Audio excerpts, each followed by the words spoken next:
What would you say to those who kind of find themselves in that situation when they're in it, how, who are maybe still trying to get out or are in that process of the divorce and maybe something happens? Where can we, as the ones trying to leave, continue to show compassion towards them while still taking care of ourselves, showing ourselves self-love, showing them compassion through this horrific process that's traumatic for everyone involved, and maintaining our own sanity, but still trying to get to the end goal of doing what's in the best interest for kids? That's a loaded Right. question. But it Right. happens. Like, we Well, all have to deal with it. They're all the moving plates at once.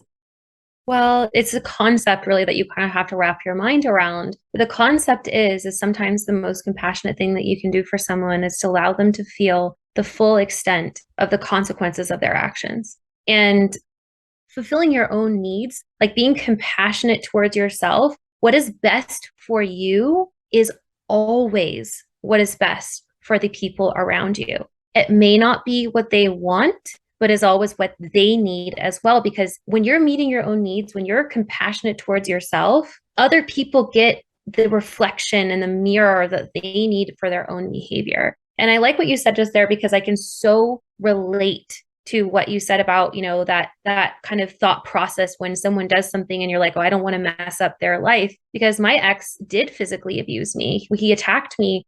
He was really, I think he was really physically violent with his ex-wife, not so much in our relationship because I have a much more passive, kind of calm personality that was just kind of like, whatever you say, I'm not going to argue about it.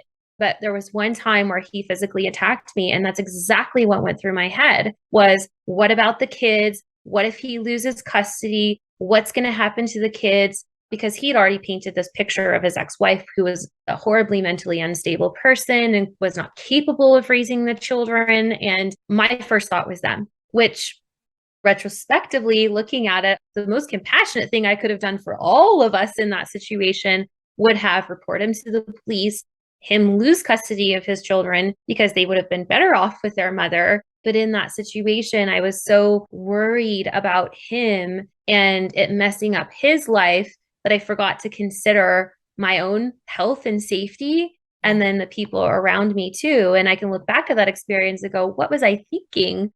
But it's also important to have compassion for that version of yourself, which is that piece of understanding.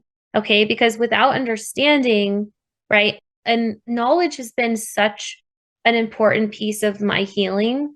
And this is why I love psychology and I love really understanding trauma, especially because it's given me a much greater capacity to look at other people and to look at myself from an objective, non judgmental perspective and with curiosity instead, and Wow. going, what is going on here? Because that's not normal behavior. Right. And I must have learned that, and that person must have learned that. And it all comes down, when it comes to trauma, it all comes down to survival and coping mechanisms. And this is what drives our behavior. And so, what I've learned is that it's not as simple as choice. Because if it was as simple as choice, no one would be trauma bonded in the first place, Right. right? No one would choose to go back to an abuser over and over and over again because they can logically and rationally look at that relationship and go, like, that person is awful to me, but compulsively, I still want to be with them and I'm still desperately seeking their love and attention. So it's not as simple as to say, like, that's choice. And if we take that understanding right there and apply the same principles to a narcissistic individual, is it as simple as choice? I don't think anyone in their right mind would choose to be a narcissist, Right. right? They don't make that choice. They are created to be that way, Right. right? And so, but in both scenarios, we still need accountability. We still need boundaries for ourselves and for others. Because without those containers, then nothing changes, nothing progresses. There's no growth. There's no real love. It's just manipulation and coercion, even of ourselves. Like we're fooling ourselves in those circumstances. We're fooling ourselves. We're circumnavigating, really addressing the core reasons as to why we are that way. I love studying narcissism because I feel like there are so many amazing metaphors for life. And I see it in so many different aspects of society and humanity just as a whole. And if we could just understand these concepts and have that kind of compassion for ourselves and for others, then we'd be doing a lot better than we are right now in the world. Oh, 100%. And I'm actually, just to take it a little personal and make it relevant for today, I'm experiencing some compassion fatigue. And I think that's a term a lot of people may not know or truly understand either. But I think maybe we can all get there, those who are in a clinician type of a field. And I'm not a clinician yet, but when we hear the same stories, but then when we see someone who keeps going back, right? When we see someone keep going back to the bottle after they've stopped, and we're just like, stop, right? Just stop going back. Stop sipping from it. Because we know how many times it took us to leave, and we know how many times we went back. But for an example as to right now, and I'll just put it on blast, is that one of my exes, we parted, and then he dated someone for 2 years and loved the woman. I mean, all the women and all the partners of toxic narcissistic individual people, they're incredible. We do have those genuine, we're authentic, we're genuine, we're compassionate, we're empathetic, we're understanding. We're all the things that they really seek and want from us. And so I know that anyone that he dates is going to be amazing because that's who we are. So that's who they're attracted to. They want to find someone to fix and all of that. So here's the point. Is he dated someone for 2 years. They broke up. They broke up because he cheated on her with another girl. And so it overlapped them dating. That girl only dated him for like 3 months. And then she just messaged me, hey, we just broke up. I just broke up with him. And then I find out just last night that the girl from 2 years was back seeing him this past weekend. And my heart just breaks for her because me and this girl have gone to dinner. She gave me the book Power, the Narcissistic Recovery book. She's the one who gave that to me, recognizing all of this in him, saying all of it, knowing what a trauma bond is, crying over what he did to her. I'm done with him, all these things. And yet she's back over there. And I'm like, so like my heart stopped and I wanted to cry for her. And I'm angry at him for continuing to manipulate her. And yet at the same time, I'm like, none of this has anything to do with me. So like, why am I getting so emotionally invested in this?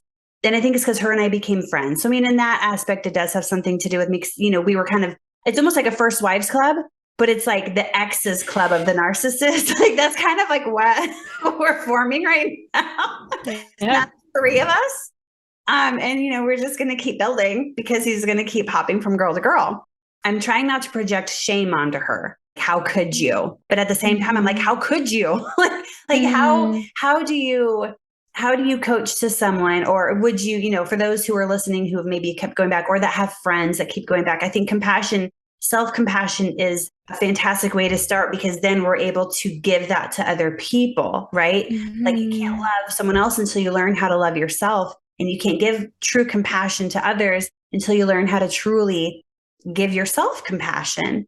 And I think that, I've had people stop talking to me because I went back to my abuser, and they're like, I can't watch this. And then I've also found myself not talk to someone and be like, that's triggering me. I can't watch this.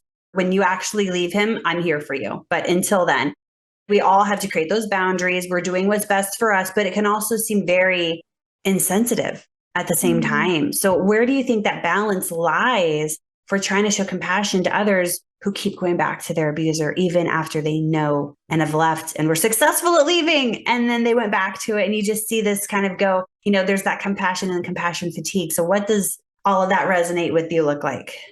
Well, first of all, I can super relate to you because I kind of had that collective with my ex's ex-wife who, we're friends now. And then my ex's last girlfriend who had a child with him as well. So my son's little half brother, and I was talking to her and she knows what I do for a living and knows all the things. And she went back to him recently. So I could just like, but a couple of things there. Number one, the boundaries are absolutely necessary. And if there are people in your life that are giving you that reflection, that is compassionate. If they're like, hey, I love you and I'm going to be here for you, but not when you're in this relationship because that's my boundary because it causes me suffering to watch you suffer. That is compassionate.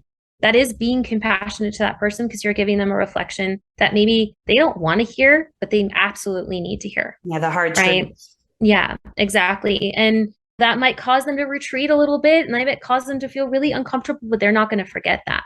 And when it comes down to, right, it starts to kind of create cracks in the cognitive dissonance where they're like, oh, more and more people are abandoning me because I'm with this person. I wonder what's going on there, right? Because they know the truth and they have to get to that pain point to finally let go of that relationship. They have to hit that rock bottom. And so you're not necessarily abandoning someone. It might feel like you are by creating that boundary. You're giving them a safety net for when they're ready to finally get out of there, right?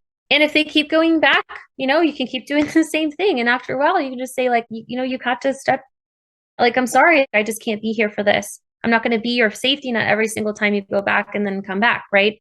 I'm going to have to even put some boundaries in there because that person obviously needs to feel the consequences of the actions that they're choosing to take.